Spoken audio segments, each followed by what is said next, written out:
Vale, ahora ya está empezando a grabar, ¿vale? Bueno, estamos aquí en la segunda charla de promoción de la salud y en este caso pues tenemos la suerte de contar con Omar y bueno, pues vamos a aprender mucho sobre técnicas de aprendizaje que podemos usar para inculcar hábitos saludables en los más pequeños y siempre, bueno, centrándonos en lo que tiene que ver con el desarrollo motor. Entonces, bueno, vamos a dar paso a Omar y que se presente, ¿no? Lo primero es, vamos a conocerlo un poquito más. Bueno, Elena, pues muchas gracias por la invitación, ¿sí? Aquí en colaborar en la charla. Bueno, soy el doctor Omar Estrada, soy licenciado en psicología por la Universidad Nacional Autónoma de México. Luego me hice un máster en psicología del deporte por la Universidad Autónoma de Madrid. Y luego, por último, hice el doctorado en aprendizaje y cognición, pero en la línea de investigación de psicología del deporte de la Universidad de Sevilla. Aparte de estos títulos académicos, bueno, también hice algunas estancias de investigación en el Instituto de Medicina del Deporte de Cuba. Estuve también en la Universidad de Bari en Italia y en la Universidad de Desporto de Río Mayor de Portugal.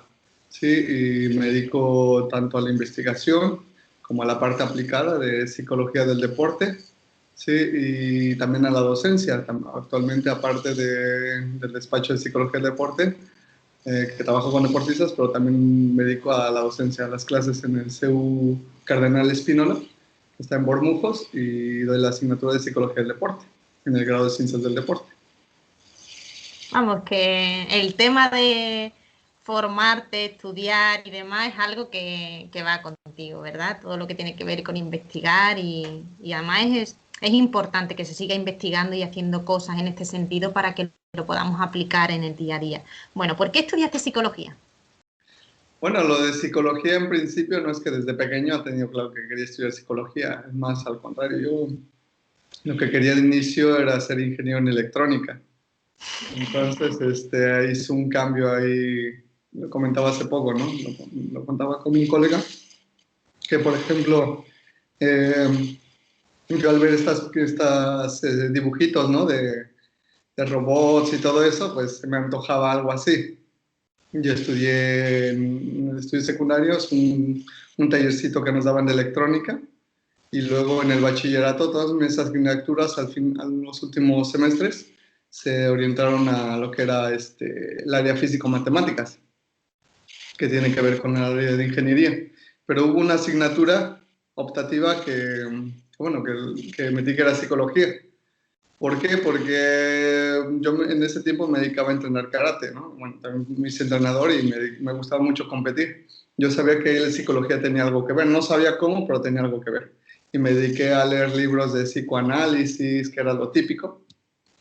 Y entonces me intentaba explicar las cosas de todo, ¿no? Como que buscarle siempre la explicación a todo. Y claro, el psicoanálisis es muy divertido en ese sentido, ¿no? Porque puedes explicarlo todo, ¿no? Con el psicoanálisis, ¿no? Pero también con esa asignatura que tuve, y aparte vi un documental sobre psicología del deporte justamente de Barcelona 92, que ahí incluyeron a psicólogos del deporte y las técnicas, y fue cuando ahí hizo clic, ¿no? Es ahí el cambio, ¿no? Inclusive en México yo tenía un pase directo a la universidad por el bachillerato que tenía. Y mi primera opción era ingeniería y después psicología, pero 2 semanas antes cambié completamente, psicología y después ingeniería.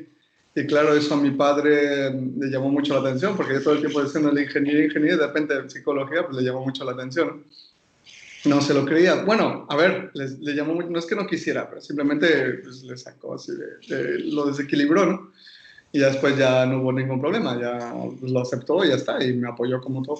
Pero también incluso hubo un profesor de física, justamente de los últimos semestres de ahí, que también yo le contaba que quería ser ingeniería electrónica y todo eso, ¿no? La físico-matemática. Y como a mí me gusta mucho la física, yo participaba mucho y cuando le comenté este cambio, pues él sí no se, bueno, sí se molestó un poco, no se molestó, pero sí le sacudió demasiado, ¿no? Porque él pensaba que yo iba a ir por ahí, ya cuando le dije. Ya después otro día ya me dijo, bueno, no, bueno, entiendo, no sé qué, que tú quieras, y no, pues está bien y demás, pero sí fue, sobre todo por la parte del deporte, que fue ahí la que me ayudó un poquito a definir exactamente lo que quería y la verdad que, bueno, no me A día de hoy te dedicas a eso, además, en esa especialidad.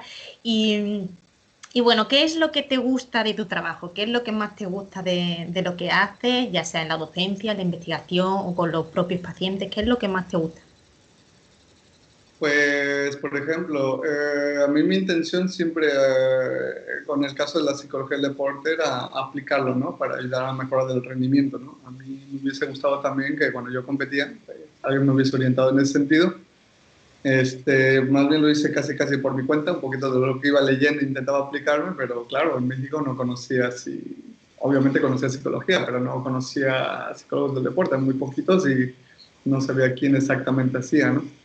Y claro, y ahora que estoy trabajando con las técnicas, asentándolas y todo eso, y ver cómo van cambiando su forma de pensar mis deportistas, que tengo deportistas de todo tipo, ¿no? Tanto de alto nivel como de gente de iniciación, y que más son, bueno, que están iniciando la competición y todo eso. La verdad que me gusta mucho, ¿no? Ver cómo poco a poquito ellos se van dando cuenta de cosas, o hacemos ejercicios que les van ayudando. Y también el trabajo con los entrenadores, ¿no? También el estar hablando con ellos, brindarles algunas estrategias o, por ejemplo, el hablar un poco, ¿no? Para que también ellos se desahoguen a veces, ¿no? Y puedan estar más tranquilos para tomar decisiones. Eso es lo que me gusta mucho. En la docencia, claro, es una parte que me gusta también bastante.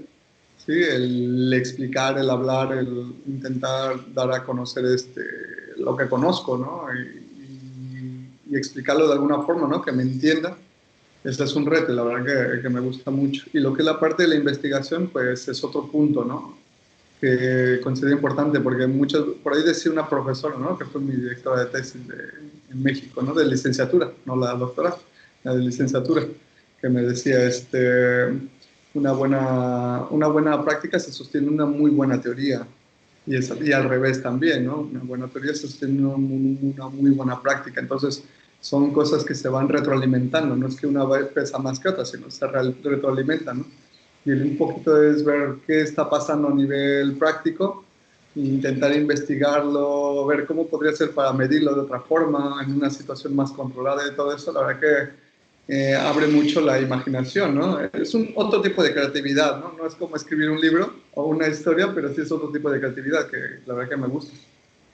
Pues aprovechando que te gusta tanto lo que haces, pues vamos a ir viendo en qué medida la psicología del aprendizaje puede ayudar, por ejemplo, a profesionales de la salud que puedan estar viendo esta charla, a padres y madres que quieran inculcar hábitos en los niños, porque ocurre muchas veces, ¿no? Que en consulta vemos pacientes, ya sean niños o adultos, y cuando tenemos que implementar una serie de ejercicios para que lo hagan de manera continua, pues a veces cuesta, ¿no? Cuesta y yo creo que también porque falta esa información para que ellos comprendan qué utilidad tiene, para qué sirve. Entonces, bueno, vamos a ir viendo en primer lugar en qué consiste esto de la psicología del aprendizaje, en qué puede ayudarnos en el día a día. Bueno, en el día a día, aunque nosotros no querramos, perdón, pues estamos aprendiendo constantemente. O sea, es así, ¿no? Prácticamente el ser humano desde que nace está aprendiendo, ¿no? Tiene una carga filogenética bastante importante para poder moverse, tiene una estructura muy buena, pero a su vez esa estructura muy buena le permite aprender, ¿no? En base a relacionar ciertos elementos, pero también en base a sus propias acciones, ¿no? Es decir, a las consecuencias, ¿no? Que obtiene de sus propias acciones, ¿no? Y a su vez el planificar y el crear relaciones de pensamiento y todo eso también le ayuda a seguir modificando o a verse modificado a sí mismo, ¿no? Entonces el aprendizaje no es algo que se tenga como tal, pero es algo de lo que tiene, no es algo que se tenga como tal el aprendizaje, pero sí es algo que se va haciendo, ¿no? Constantemente, ¿no? Y afortunadamente nuestro cuerpo, nuestro cerebro es bastante plástico y se adapta bastante, ¿no? Al contexto, ¿no? Y entonces creo que esa es una ventaja, ¿no? que tenemos, ¿no? Esa capacidad de aprender. Y en el día a día lo vemos claro, ¿no? Desde aquel momento en el que, bueno, lo más lógico es en el colegio, ¿no? Ir aprendiendo las asignaturas, los aprendizajes y demás, pero el aprendizaje lo tenemos desde que nacemos, ¿no? Vemos, por ejemplo, los niños cuando nacen, niños o niñas, ¿sí? cuando nacen, pues piden, ¿no? Tienen hambre, lloran, gritan. Entonces, en función a veces del alimento que reciben o cuidarlos, el abrazarlos, pues van empezando a aprender qué es lo que tienen que hacer para comunicarse, ¿no? El caminar, o sea, el pedir agua, el pedir comida, todo este tipo de cosas. La verdad que desde ahí ya se está aprendiendo, ¿no? O el identificar al padre y a la madre, o simplemente la palabra ma o pa, bueno, que guturalmente la expresan, pero ya cuando el padre o la madre sonríe, pues ya empieza a identificar que dependiendo tal sonido, pues responde uno o responde otro, ¿no? Y entonces ya empieza a crear aprendizaje. Y ya yéndonos un poquito más al momento actual, pues nos va a ayudar, ¿no? A saber cómo comportarnos, ¿no? Dependiendo de la situación, ¿no? Si tenemos que cambiar un tipo de aprendizaje o movimiento que a lo mejor nos está creando alguna situación que no nos ayuda, pues entonces podemos cambiarla, modificarla, ¿no? Digo, tanto a nivel social como a nivel inclusive deportivo, ¿no? O sea que, pues la verdad que Sí, la... porque aquí nos vamos a referir tanto a nuevos aprendizajes como a reaprendizaje, es decir, un aprendizaje que se ha hecho y a lo mejor lo queremos modificar por otro. Entonces nos sirven también estas técnicas de aprendizaje, ¿no? Cuando, sobre todo en el deporte, pues se quiere modificar ciertos rangos de movimiento o ciertos estímulos. Entonces aquí estamos ante lo que sean estímulos y unas respuestas, ¿no? Y un contexto. ¿Podrías explicar un poco más en detalle para que, bueno, de una manera sencilla también para que los padres y las madres que escuchen el vídeo pues puedan entender a qué te refieres con esto del aprendizaje, con los estímulos, las respuestas? Bueno, básicamente para que lo entendamos es que los padres están enseñando a los hijos desde hace mucho tiempo, bueno, desde siempre, ¿no? Cuando le dicen, bájate de aquel árbol, ¿no? O le dice, levanta tus platos, ¿no? Y llévalos, no sé, donde los tengan que lavar, ¿no? O sea, levántalos de la mesa y llévalos ahí, ¿no? O ve, tira la basura en tal lugar, ¿no? Ya desde ahí, pues está enseñándole, ¿no? Es que están enseñando todo el tiempo, ¿no? Cómo se tienen que lavar los dientes, cómo, en qué momento hay que acercarse a comer, ¿no? O sea, es simplemente una tarea tan sencilla, ¿no? La hora de la comida, ¿no? Para indicar los horarios, ¿no? A lo mejor son pequeños, pues sí están comiendo todo el tiempo, pero llega un momento en que hay que empezar a planificar horarios, ¿no? Y entonces simplemente ser constantes, ¿no? En un horario fijo, ¿no? A qué hora es el desayuno, a qué hora es la comida y a qué hora es la cena, ¿no? Y ser constantes en eso, ya de ahí la propia persona pues empieza a asociar, ¿no? Que tal hora se dedica a tal comida, ¿sí? Entonces ya va aprendiendo, ya va asociando, va creando una relación nueva, ¿no?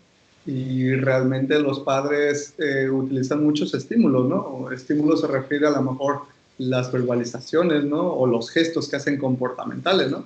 Cuando les gusta lo que ha hecho su hijo o su hija, pues muchas veces se les ve la sonrisita, ¿no? Muy bien, o les da un abrazo, ¿no? Si no les gusta lo que hace, pues a lo mejor ya cambia la cara, ¿no? Pues se pueden poner serios, ¿no? O serias, ¿no? Y a lo mejor pueden hablar un tono más fuerte, ¿no? Dependiendo de la situación. ¿Sí? Y ya los propios niños o niñas se dan cuenta de eso, ¿no? A ver, ¿qué estoy diciendo para que mi padre o mi madre ponga una sonrisa o qué digo para que se ponga serio o llega a ver inclusive que se enfade? ¿Sí? Entonces, básicamente lo que digamos o lo que hablemos y demás, o inclusive lo que hagamos, son estímulos, ¿no? Que dependiendo de la instrucción que demos, ¿sí? Pues la persona lo va a interpretar de una forma para hacer de determinada manera, ¿no? Sí, si le dice, quiero que te acuestes a las 9 de la noche, ya quiero que estés acostado, pero tienes que lavarte tus dientes, tienes que cepillarte, y ducharte, y ya luego te pones tu pijama y te acuestas, ¿no? Ya, por ejemplo, desde ahí ya vamos empezando a hacer un orden de actividades, que en función de cómo van haciendo la actividad, pues vamos reforzando. Muy bien, te has vestido muy bien tú solo y demás. Porque es muy importante el tema de las rutinas. Cuando se quiere implantar un hábito, es muy importante el tema de que haya un horario, como has dicho, un orden y una rutina al fin y al cabo, es decir, que lo repitan, ¿no? Y eso porque es importante a la hora de aprenderlo. Para el cerebro es importante el hacer esas rutinas, el repetir, repetir, repetir, repetir. Sí, bueno, como tú bien dices, es importante, pero ya no solamente para el cerebro, sino para todo el cuerpo, ¿no? Porque a final de cuentas, nuestras neuronas, sí, crean sinapsis, es decir, conexión con otras neuronas, ¿no? Y entonces, cuando repetimos un patrón, bueno, simplemente hacemos un movimiento, ¿no? Un movimiento nuevo no es tan limpio, no está bien hecho, porque claro, si nunca se ha hecho es normal, ¿no? Pero empiezan a establecerse conexiones neurales. Y cuando nosotros vamos repitiendo el movimiento, un movimiento determinado, pues, por ejemplo, cepillarse los dientes, pues se van fijando cada vez más esas conexiones neurales. Otras se desconectan y otras se mantienen, y entonces ya el gesto se empieza a ver cada vez más fluido, más rápido, más preciso, porque al principio es todo desordenado. Normal, se van creando muchas conexiones de todo tipo porque es normal, el niño o la niña está aprendiendo, ¿no? Pero conforme va repitiendo, se va fijando la conexión y otras se quitan. Entonces los movimientos erráticos que tal vez tú hicieras así, esos se van quitando y se van manteniendo, a lo mejor los del movimiento de arriba abajo, ¿no? Haciéndolo más preciso, ¿no? De esta forma también la persona, bueno, el niño o la niña, pues sabe entonces qué hacer. Entonces la propia repetición, ¿sí? A nivel muscular, pues también se va fortaleciendo esa vía, es decir, la vía va a nivel de zona parietal y temporal, ¿vale? Y obviamente luego va a conectar con la placa motora, bueno, va a salir desde la médula central, ¿sí? De la médula espinal, perdón, y luego va a ir a la placa motora, a la placa de la zona muscular, y entonces va a ir activando los músculos adecuados para hacer ese gesto. ¿Sí? Entonces, realmente vemos que ya no solamente es la propia vía neural, sino que luego toda la vía incluye la parte muscular.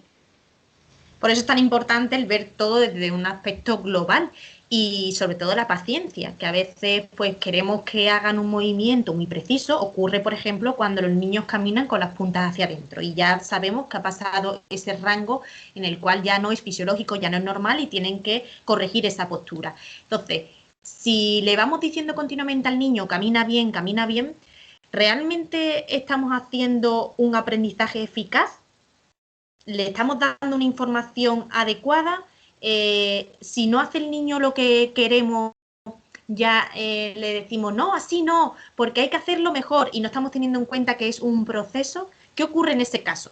Porque suele ocurrir que los niños caminan mal en ese sentido, con las puntas hacia adentro, y los padres les repiten un montón de veces que camine bien. ¿Y qué es caminar bien? Claro, claro. Ahí, por ejemplo, bueno, como tú dices, hay que hacer una evaluación global, ¿no? En este caso, a lo mejor puede ser una situación orgánica, ¿no? A nivel muscular o demás, que por la cual el niño o la niña pues no puede colocar bien sus pies, ¿no? Primero desde ahí, ¿no? Y luego también la forma en la que, primero uno tiene que tener claro el padre o la madre cómo sería lo que tú dices, caminar bien. O sea, porque bueno, evidentemente ¿Cuáles son las pautas, no? Primero.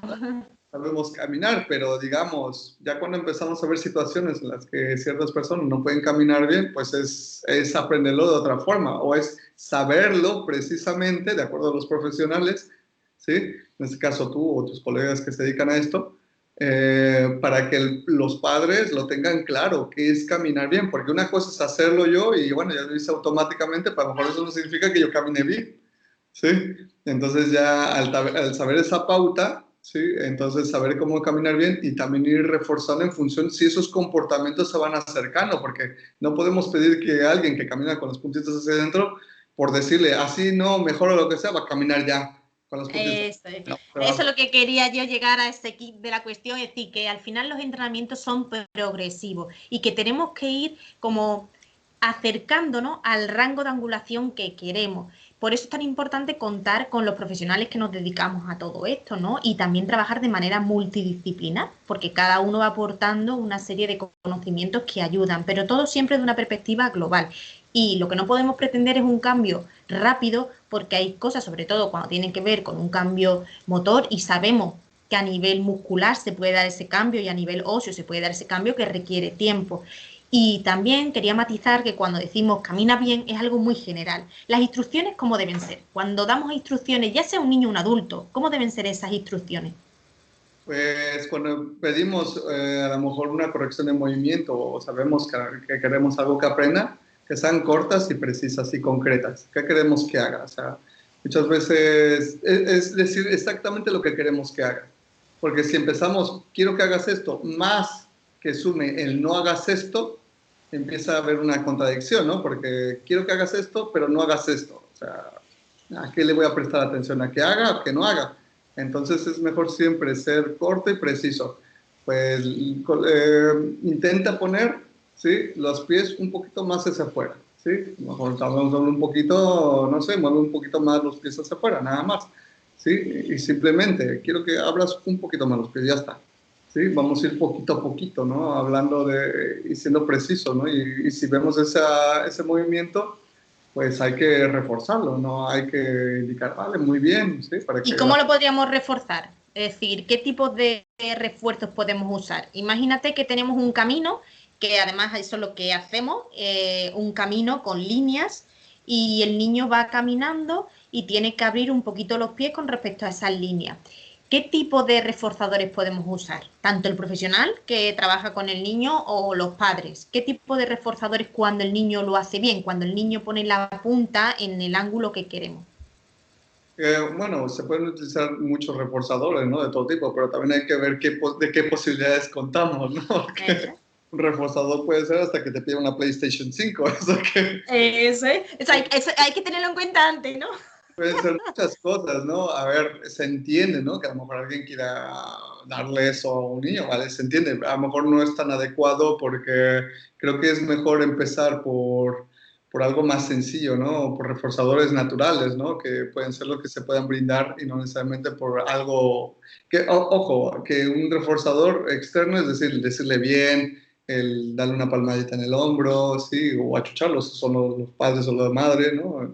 Entonces, ese tipo de cosas, ¿verdad? Son externos, ¿no? Pero es verdad que gustan mucho a los niños y se pueden brindar fácilmente, ¿no? También a lo mejor algunas salidas al parque, ¿sí? Bueno, ojo, no la primera vez que haga esto, ¿no? A lo mejor ciertos ejercicios que haga, cierta cantidad de ejercicios, obviamente lo vas reforzando con un bien, un bravo, con palabras positivas, y a lo mejor después dices, bueno, pues como ha sido una muy buena sesión, pues vamos al parque a jugar, ¿sí? Como que ya está teniendo más reforzador todavía, ¿no? O dedicarle tiempo, o leer algo, o jugar con él, o ella, ¿sí? O sea, inclusive bueno, a lo mejor inclusive algún día pueden ir al cine, bueno, aunque con lo del COVID habrá que ver determinadas situaciones, ¿no? Estamos Pero más limitados, ¿no? más limitado, pero a lo mejor podría ser, ¿no? O no sé, o ver una peli en especial, o inclusive comer un helado. Bueno, sí, sí es posible, ¿no? Si no hay ningún Con tipo de... lo cual, tenemos que saber, en este caso, si eres profesional o en este caso los padres, pues una lista de reforzadores que van con ese niño o esa niña, porque eso lo tenemos que tener claro ya antes de empezar cualquier tipo de entrenamiento, porque a lo mejor a un niño le encanta que la abracen y a otro pues dicen, pues no es lo que más me gusta, entonces adaptar. Cuando te refieres a los reforzadores naturales, con respecto a lo que sería, no tiene por qué ser siempre algo material, ¿no? Que no siempre tenemos que reforzar pues con una chuche, porque también ahí tenemos que analizar qué es lo que queremos reforzar al niño, que cada vez que hace algo bien le vamos a dar una chuche, pues entonces a lo mejor no va en consonancia con los valores de esa familia porque piensa que a lo mejor es mucho azúcar, en fin, que tenemos que ver también desde primera hora, como cualquier entrenamiento, que necesita una planificación y adaptarlo a la persona. Todo esto que estamos hablando al final son pautas generales, pero después hay que llevarlo al terreno de especificar concretamente en cada caso. Entonces, me gustaría, para que fuese un poco más sencillo, a lo mejor a la hora de entender todo esto que hablamos de la psicología del aprendizaje, de estímulos, respuestas, vamos a llevarlo a un caso práctico, ¿no? Vamos a, por ejemplo, explicar un poco lo que es el sistema de economía de fichas, que yo creo que es algo que les puede ayudar para utilizarlo en muchos cambios de comportamiento y de modificación de conducta que queramos en casa. Es algo muy visual, muy sencillo. Lo vamos a llevar directamente a un caso. Vamos a imaginarnos que han acudido unos padres con un niño a consulta, ¿vale? Vienen conmigo, por ejemplo, y yo le pauto una serie de ejercicios, ¿vale? Tiene que hacer el niño todos los días 3 ejercicios. Y esos ejercicios son para mejorar la forma de caminar. Bueno, pues sin entrar en detalle en los ejercicios, vamos a explicar en qué consistiría el sistema de economía de fichas, porque lo que queremos es que el niño haga los ejercicios, porque en muchos casos lo que ocurre es que no hacen los ejercicios, los padres se cansan. Entonces, primero, ¿qué cosas deberían tener en cuenta los padres? Lo que hemos dicho. Primero hay que hacer un listado de reforzadores, ¿vale? Habrá algunos que sean justo cuando está haciendo el ejercicio, pero cuando ya el niño ha hecho todos los ejercicios de la semana, entonces está otro tipo de reforzadores que ya puede ser irte a dar un paseo en bici o irte al cine. Eso vamos a llamar que son como vales, ¿vale? Es decir, cuando hace todos los ejercicios de la semana, le damos un vale. Bien, pues entonces, vamos a empezar. Ya tenemos el diagnóstico, ya tenemos los ejercicios que tienen que hacer y ahora ya se van los padres a casa y con el niño tiene que empezar el día 1 a hacer los ejercicios. ¿Qué es lo primero que deberían tener? Primero, una ficha, ¿no? ¿Cómo es esa ficha del sistema de economía de fichas? Claro, ahí el sistema de economía de fichas, obviamente hay que tener los ejercicios, hay que plantear cómo van a ser la progresión de esos ejercicios, ¿sí? Es decir, cuáles serían los criterios de, entre comillas, éxito, o sea, hasta dónde queremos que vaya haciendo el ejercicio, y sería conveniente colocarlo como en una cartulina, ¿sí? Con los ejercicios, a lo mejor poniéndose así en lista, dependiendo cómo sea, y claro, con el tipo de ejercicio que queremos que haga a lo largo de los días que, no sé, que vayamos quedado de ver al profesional, ¿no? A lo mejor una semana, ¿no? De ejercicios nos dejó estos, ¿vale? Lo ponemos en una cartulina con sus espacios y vamos poniendo casillas. Y de esas casillas, en función de cómo lo haga, pues vamos dando puntitos, podemos ir apuntando. Muchas veces, se pueden colocar algunas pegatinas, algo muy sencillo, algo que sea sencillito, así, pegatinas de puntitos, algo que no cueste caro, o se pueden ir marcando números también, ¿sí? Y entonces en función de la cantidad de, ojo, eso sería, digamos, los ejercicios que van haciendo bien, dentro de cierto criterio, que no que siempre lo hagan estupendamente, pero sí que cierto criterio, de poquito a poquito ir avanzando, pues vas colocando puntos, ¿para qué? Para que visualmente el niño o la niña pues, lo vea cómo va su avance y en función de una cantidad de puntos obtiene, no sé, a lo mejor una estrella. ¿Sí? Es un ejemplo, ¿no? Puede ser otra Sí, cosa, ¿no? sí. Y en función de la cantidad de estrellas, después de a lo mejor, no sé, varios ejercicios o varias sesiones, pues a lo mejor ya viene después el ballet, ¿no? El ballet, vamos a ir al parque, vamos a jugar tal, ¿sí? Que sea algo extra, ¿no? Es que no sustituye a lo que en otro momento puedan hacer juntos, ¿vale? No sería para eso, ¿no? Aunque eso sí, a lo mejor para que lo viese más apetecible, ¿no? A la persona, pues sería algo que se haga en esa semana. No vaya a ser que de repente voy al parque todos los días y entonces el parque pues no tendría así como mucho, no sería tan motivador, ¿no? Y además, si el vale se entrega, y vamos a imaginar que se ha hecho los ejercicios, ¿no? Los 3 ejercicios que se han pautado están en la primera columna y se han hecho todos los días de la semana. Y llega el fin de semana y entonces ha conseguido el vale, porque esa semana lo ha hecho muy bien. Entonces, lo suyo es que el vale lo canjee pronto, que no lo canjee a las 2, 3 semanas, porque entonces pierde efecto. Las cosas tienen que ser instantáneas, ¿no? Es decir, que le tenemos que enseñar que realmente cuando hace algo pues tiene su respuesta positiva a lo que hace. Y entonces, yo normalmente, además eso sí que lo tenemos tanto en Cuida tu piecito como en Entrena tu cerebro andante, en los 2 libros, esa ficha que está dividida por semanas y normalmente entra a lo que es un mes completo, ¿vale? Ya depende de cómo quieras hacerlo, puedes hacerlo por semanas o por meses y que te ocupe el espacio que necesites, pero que hay que implicar al niño tanto para colocar los puntos como para que elija las pegatinas y sea él el que al final pueda ir poniéndolo, ¿no? Que le motivemos en todo el proceso que requiere ese entrenamiento, ¿vale? ¿Alguna cosilla más que matizar de lo que estabas comentando? Pues eso, ¿no? Yo creo que lo que tú dices, ¿no?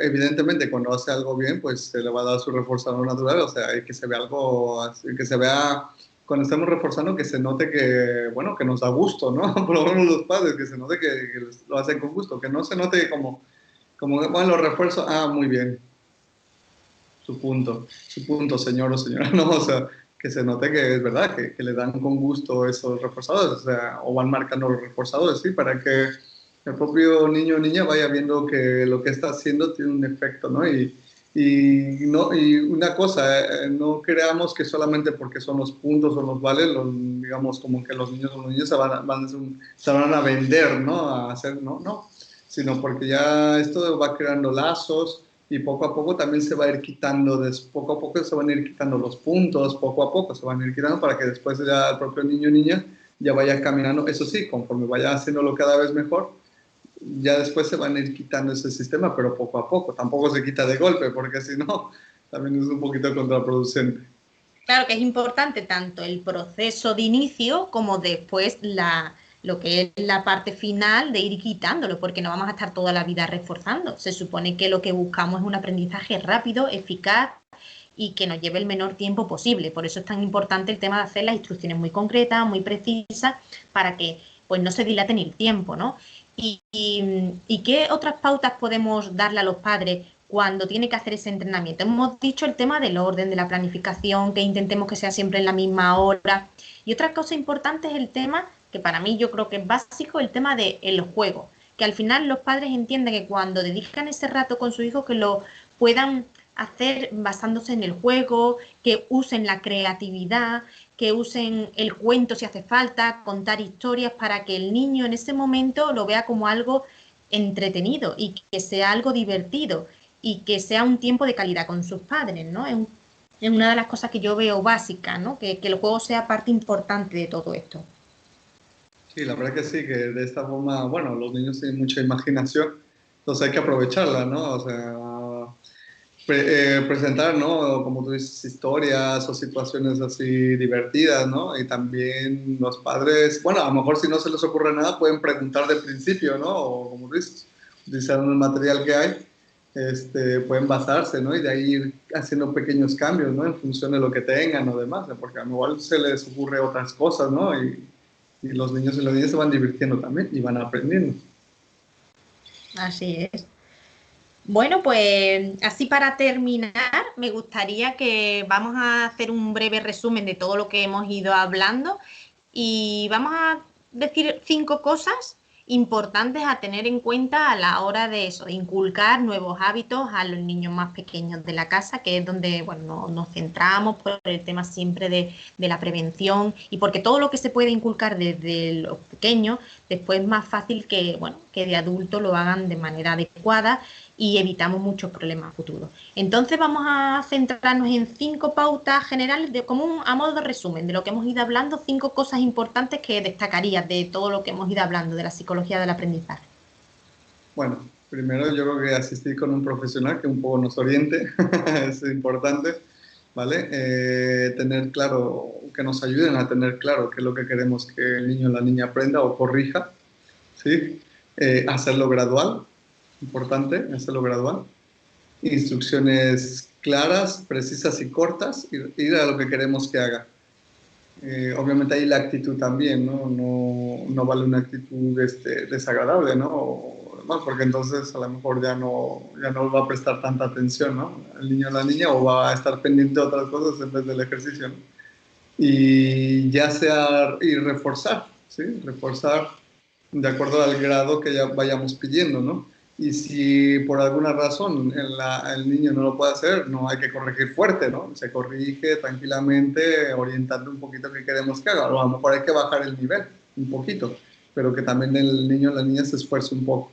¿Sí? Entonces, Con creo lo que cual, con este quinto punto que comentas, en los casos en los que a lo mejor de repente llega un día y el niño no quiere hacer los ejercicios, ¿qué pauta le daríamos a esos padres, no? Porque imagínate que ha hecho casi todos los días de la semana, pero hay un día que está cansado, que no quiere, que, bueno, pues ese día tiene los pies cambiados y no quiere. ¿Qué pauta le podías dar a esos padres en ese momento? posiblemente ahí a lo mejor podemos hacer un juego que no sea. Sí, que medio se parezca un poco a lo que estamos haciendo, igual no completamente, porque entonces el niño dirá, "Ah, no, esto se parece a tal", sino hacer un poquito, bueno, a lo mejor no tiene por qué ser exactamente de corregir la punta de los pies, pero sí que a lo mejor que implique pies o el movimiento de las piernas, ¿no? Y bueno, por un día, y aunque a veces también puede pasar eso, pero es por un día, pues tampoco va a pasar No nada. pasa nada, ¿vale? La cuestión es que haya una continuidad. Eso sí que tenemos que, de alguna manera, por lo que hemos dicho, que el aprendizaje requiere pues continuidad, repetición, para que esas conexiones se vayan formando. Bueno, pues muy interesante, ¿eh? Muy interesante que todo lo que nos has ido comentando. Y bueno, para aquellos que quieran saber dónde estás, dónde encontrarte, bueno, pues dinos dónde te pueden buscar y saber un poco más de ti. Bueno, en Instagram es doctor, bueno, dr.omar_estrada, ¿sí? Y en Facebook también, doctor Omar Estrada, ¿sí? Y básicamente en estas dos, o en mi página altorendimientomental.net, ¿sí? Bueno, todo junto, en minúsculas, y por ahí me pueden localizar. Pues perfecto, porque además Omar Ha ayudado muchísimo en todo lo que tiene que ver el proceso de investigación de Método Pecito, en la elaboración también del libro, de las técnicas. Y bueno, pues ha sido un verdadero placer contar contigo en esta charla de hoy, porque bueno, es la segunda que hago y estoy contando con gente que realmente pues es importante en mi vida y que ha aportado pues desde a nivel personal y profesional. Y me ha encantado que bueno, que haya formado parte de esta segunda charla y seguiremos contando contigo más adelante para otros temas, que siempre de la psicología del aprendizaje hay mucho que hablar. Espero que todos los que hayan visto el vídeo pues disfruten de estas técnicas y que las pongan en práctica, y que si tienen dudas, pues para eso estamos, para solventarlas, tanto en info@metodopecito.com como en nuestra página web. Y bueno, pues hasta pronto. Pues muchas gracias por la invitación y gracias por contar conmigo y cuando quieras seguimos en contacto. Muchas gracias.